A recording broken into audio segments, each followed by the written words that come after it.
Jadi uniknya adalah ngomongin bernegara, tapi ujung-ujungnya dihakimi oleh bahwa orang ini bukan Islam gitu kan. Dia layak dianggap kafir, itu uniknya Kang.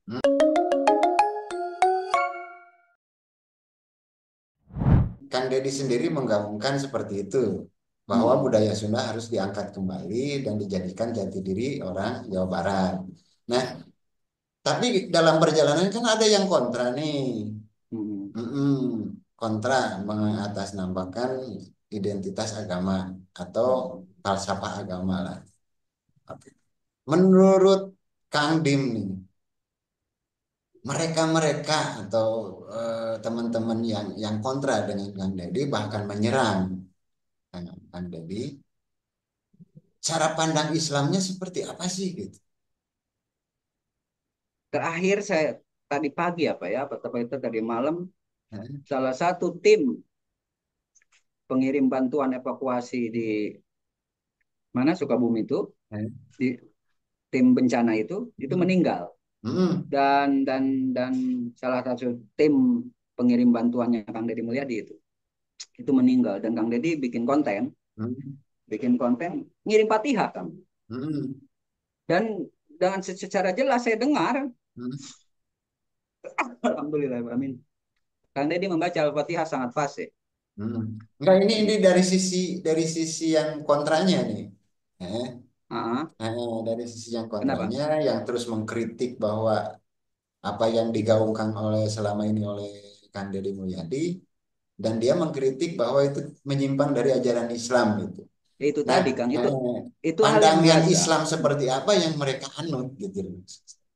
Itu hal yang biasa Kang. Apalagi Hmm. ikhtilaf, perbedaan eh, cara pandang Hmm. bagaimana mengimplementasikan ajaran agama dalam konteks kemasyarakatan itu bukan bukan sejarah yang 10 tahun 20 tahun ke belakang Kang. Itu Hmm. udah ribuan tahun masyarakat muslim Hmm. itu selalu bergelut dalam dunia itu, khususnya dalam Hmm.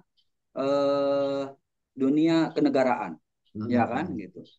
Bahkan dari semenjak Ali bin Abi Thalib pun gitu kan, Hasan Hussein urusannya kan itu dengan Muawiyah kan. Ya, bagaimana Islam mampu terkontekstualisasikan dalam dunia kemasyarakatan ini, dalam dalam kebangsaan, dalam bernegara ini gitu. Tapi Islam ini dijadikan filosofi ground Sorong. slack. Iya, di filosofi ground slack. Dijadikan Hmm. dijadikan landasan falsafah paling fundamental untuk Hmm. memahami bagaimana kita bernegara, Hmm. ya kan begitu. Bersosial, bermasyarakat. Tapi uniknya ketika berbeda pendapat dibawa ke ranah agama, dianggap kafir, dianggap dianggap tidak Islam gitu Hmm. kan. Nah, itu yang menjadi uniknya Kang gitu. Hmm. Perbedaan cara pemahaman bagaimana kita bertata negara, Hmm. tapi ujung-ujungnya ada label atau dihakimi dengan konsekuensi agama, yaitu keluar Hmm. dari agama. Hmm. Itu uniknya Kang. Dari Hmm. dulu bahkan Indonesia pun sama. Kasus DITII, ya Hmm. kan? Hmm. Pemberontakan DITI kan itu. Apakah kita merasa bahwa Ki Agus Salim, ya kan, Soekarno, Muhammad Hatta itu bukan orang Islam, Hmm. ya kan gitu? Kenapa? Hmm. Kok bisa dianggap kafir mereka itu? Padahal di sana Hmm. ada tokoh-tokoh agama kan, seperti Hmm. bapaknya bapaknya Gus Dur, Hmm. ya kan? Beliau Hmm. anggota PPKI kan? Hmm. Siapa? Ki Agus Salim Hmm. maksud saya. Hmm. Ki Bagus banyak sekali lah tokoh-tokoh agama, bahwa mereka itu adalah ulama di masyarakat. Hmm. Mereka mendukung mendukung mendirikan negara ini, menjadi founding father gitu kan, Hmm. sampai terumuskanlah Pancasila. Tapi di Hmm. sisi lain ada masyarakat Muslim sebagian tidak mendukung bahwa ini harus begini, ya kan Hmm. begitu. Hmm. Jadi uniknya adalah ngomongin bernegara, tapi ujung-ujungnya dihakimi oleh bahwa orang ini bukan Islam gitu kan. Dia Hmm. Hmm. layak dianggap kafir, itu uniknya Kang. Hmm. Berbeda kalau kasusnya begini, orang ini nggak sholat, nah, berarti bukan orang Islam, nah, karena sholat itu adalah salah satu suruhan fundamental dalam ajaran agama. Identity lah gitu ya. Iya, identitas agama. Karena apa? Hmm. Orang yang nggak sholat ya bukan Islam kan begitu. Hmm. Hmm. Karena Hmm. apa? Ibadahnya orang Islam sholat, Hmm. ibadahnya orang Kristen ke gereja kan begitu kan Kang? Hmm. Ya gitu. Tapi kalau dalam tata cara bermasyarakat apa kan tidak ada syariah yang teknis, Bahwa Rasulullah mengatakan bahwa masyarakat Muslim harus membentuk monarki misalkan, harus membentuk republik misalkan begitu kan, harus membentuk sistem politik seperti apa gitu kan, nggak ada kan Kang gitu. Bahkan Imam Mawardi pun yang dianggap kitabnya Al-Ahkam As-Sultaniyah itu dianggap kita paling tua yang berbicara tentang sistem perpolitikan masyarakat Muslim, itu kan hanya hanya menjadi ensiklopedia aja.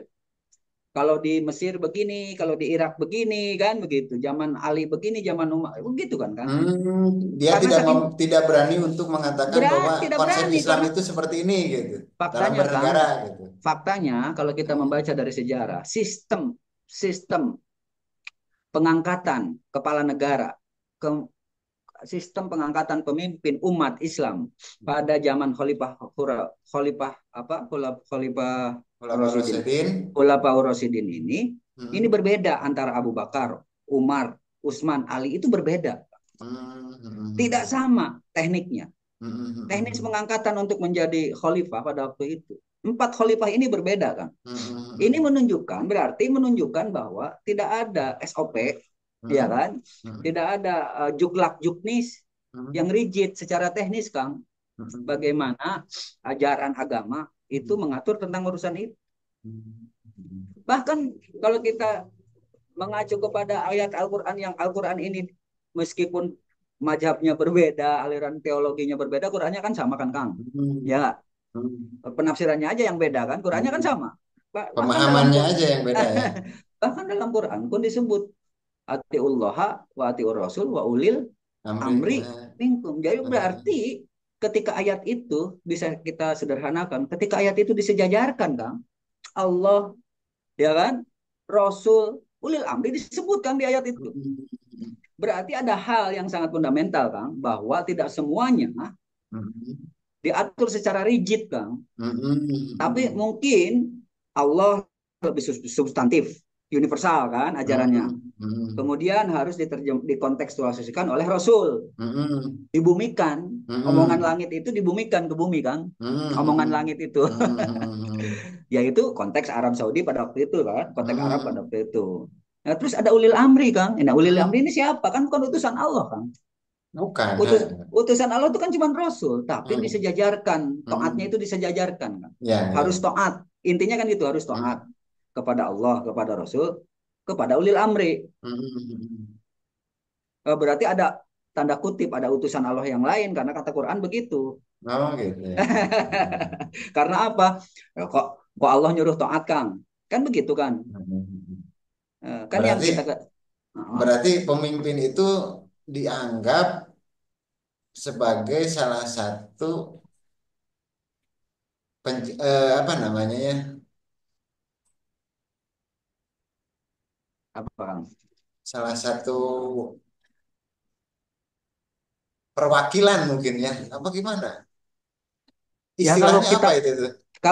mengacu kepada ayat ini bahwa ajaran agama, inti ajaran salah satu inti ajaran agama melegalisasi kan, Nah, melegalisasi bahwa manusia itu harus taat, ya kan? Itu dulu substansinya di ayat itu adalah taat. Allah menyuruh taat. Taat kepada siapa? Selanjutnya kan begitu kan? Taat kepada siapa? Nah, firman Allah menunjukkan bahwa taatnya itu kepada tiga objek, yaitu taat kepada Allah, taat kepada Rasul, taat kepada ulil amri. Permasalahannya begini Kang, taat kepada Allah jelas itu merupakan suasana kebatinan makhluk apa manusia. Nggak pakai kitab suci pun sejarah manusia mengungkapkan bahwa manusia pasti menyembah sesuatu yang maha, bahwa itu adalah sebuah naluri Kang, ya kan? Dalam peradaban umat manusia ini menyembah Tuhan. Oke, ya kan? Yang gaib itu. Yang kedua, taat kepada Rasul. Nah, Rasul ini dianggap sebagai utusan Tuhan yang dilegitimasi oleh Tuhan sendiri, bahwa Rasul itu adalah utusan Tuhan, tuh, utusan Sang Pencipta. Nah, utusan ini ngasih Kang, ngasih SOP-nya, ngasih pegangannya, pedomannya ada. Dalam hal ini dia membawa firman Tuhan. Ya, ya. Ya kan? Nah, kemudian karena dianggap makhluk-makhluk ini adalah makhluk spesial karena utusan Tuhan, mulai dari perkataannya, tindakannya, dan keputusannya dan sebagainya dianggap jadi rujukan oleh penganutnya, ya kan? Itulah yang disebut hadis. Nah, sekarang pertanyaannya ulil amri apa, Kang? Yang dia pegang. Benar, benar, benar.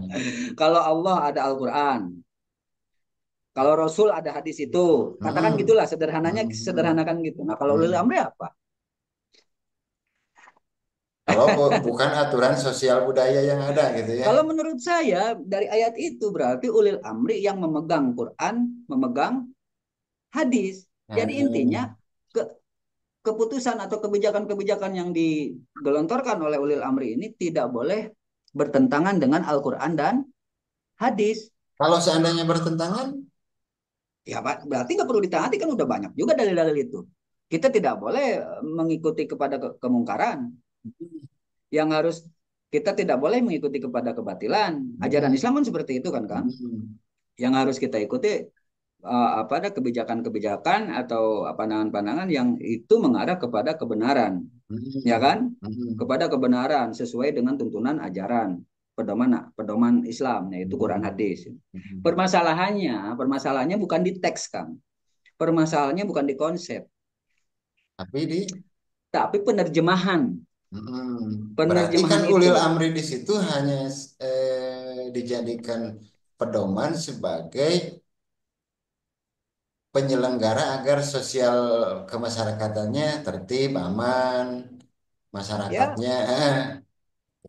Nah, konteks Kang Deddy nih, ketika nanti jadi umpama sudah dilantik dan mungkin Jawa Barat, mungkin bisa jadi ya, bisa jadi di perjalanannya ada beberapa hal yang memang itu ada pertentangan dengan bukan ada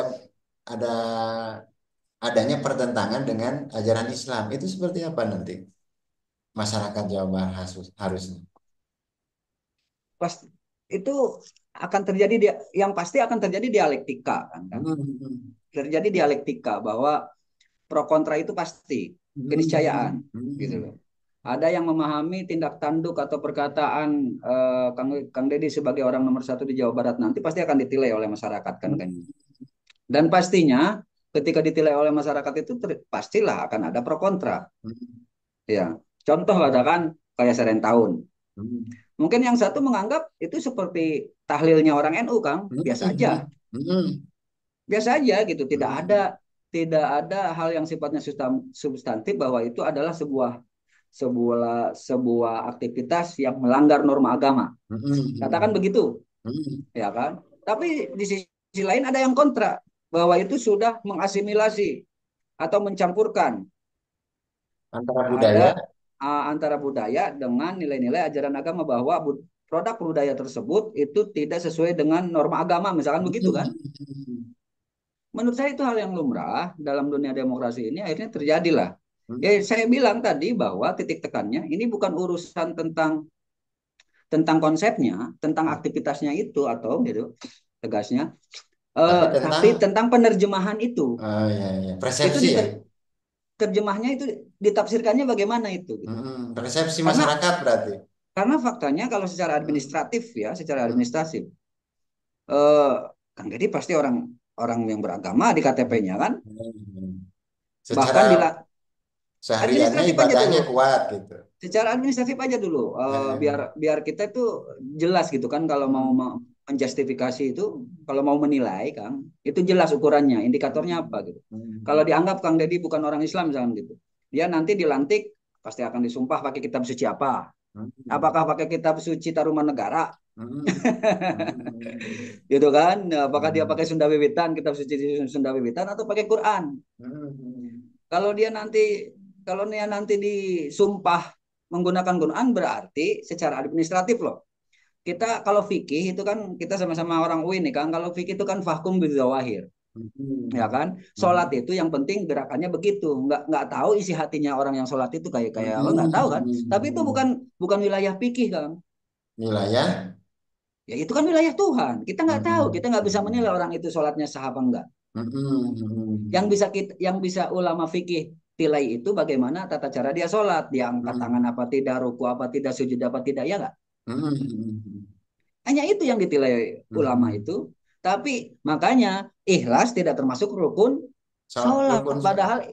Padahal ikhlas itu adalah apa yang pertama dan yang utama, Kang. Dalam hal ibadah ini ditolak apa tidak, ya nggak? Hmm. Harusnya rukun pertama itu ikhlas itu. Tapi Tapi kan karena ranah, mewujudkannya susah, toh. Gimana nah cara begitu. ikhlas gitu ya? Nah, makanya ulama nggak mau Hmm. masukin, Kang. Hmm. Dia masukinnya apa? Niat. Ya, hmm. Niat. Akhirnya diinterpretasi lagi oleh Imam Syafi'i. Niat itu ya sampai ada ucapannya nanti sama penerusnya Hmm. Imam Syafi'i. Hmm. Dibikinlah sebuah redaksi niat. Usolli Hmm. pardo. Usolli. Hmm. Hmm. Padahal zaman Rasul nggak ada. Hadisnya nggak ada usolli itu kan. Hmm. Itu Kan hanya begitu. untuk menggambarkan bahwa Betapa susahnya Kang untuk eh, membuktikan padahal itu menerapkan adalah ikhlas itu menerapkan gitu dalam sholat indikator. gitu. Betapa Makanya susah dibikin Pak. redaksi usoli pardo kan gitu. Kan Mungkin gitu ya. begitu. Sama dengan Deddy Mulyadi, Kang Deddy Eh, sekarang dianggap bukan orang Islam. Mau gimana? Kita hanya bisa hmm. melihat dengan mata. KTP-nya Islam, dia Hmm. sholat, dia puasa, Hmm. katanya kan begitu. Karena saya nggak Hmm. kenal Kang Deddy juga kan. Saya Hmm. pernah beberapa kali ketemu sama beliau. Pernah waktu saya masih mengajar kan di Tasik kan, di waktu jadi dosen. Beliau masih jadi Bupati Purwakarta pada waktu itu. Saya berapa Hmm. kali apa menghadap beliau, bertemu beliau gitu kan, menawarkan pada waktu itu ada sebuah kegiatan lah gitu kan kami itu. Dia seperti layaknya kaum muslimin berbicara salam gitu, berdoa gitu kan, gitu. Cuman memang ada tindakan-tindakan hal-hal yang itu tidak familiar di masyarakat ya kan, seperti di pendoponya itu ada kereta gitu kan. Atau mungkin ada apa ketika kami ngundang beliau seminar gitu kan jadi pemateri ada bau-bau kemenyan Kang gitu kan. Ini ngidupin menyan Kang ayo gitu. Oke, oke. Jadi Berarti menurut saya secara pribadi gitu saya tidak berani mengatakan Kang Dede ini melenceng dari ajaran agama dan sebagainya. Kenapa? Di satu sisi saya bukan ulama juga kan gitu. Yang kedua, secara common sense, secara keawaman saya sebagai orang Islam gitu. Kang Dede layaknya kayak saya aja, biasa aja kok. itu Hidupnya cuma biasa aja itu. Dua buktinya kemarin terakhir ada anak buahnya yang meninggal itu yang tim pengirim bantuan itu beliau malah ngirim Fatihah kan dan saya dengar redaksi Fatihahnya beliau ketika beliau membacakan Fatihah ya kayak anak UIN Kang kayak santri Kang fasih gitu. Jadi pertanyaannya secara dohir di mana ketidakislaman Kang Deddy ini?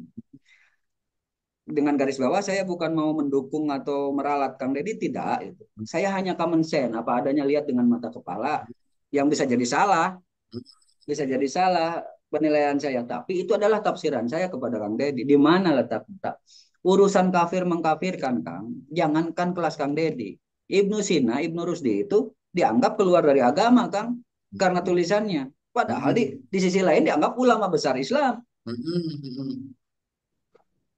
tidak dianggap konsisten ya. kafir dianggap kafir loh padahal dianggap Ibnu Rusdi Ibnu Sina itu dianggap ulama untuk sebagian kalangan muslim ya kan ulama besar Islam tapi ada juga yang mengatakan bahwa mereka itu melenceng dari ajaran Ya, agama itu kayak ulama kalau kan kalau di Indonesia kayak sesi jenar gitu ya.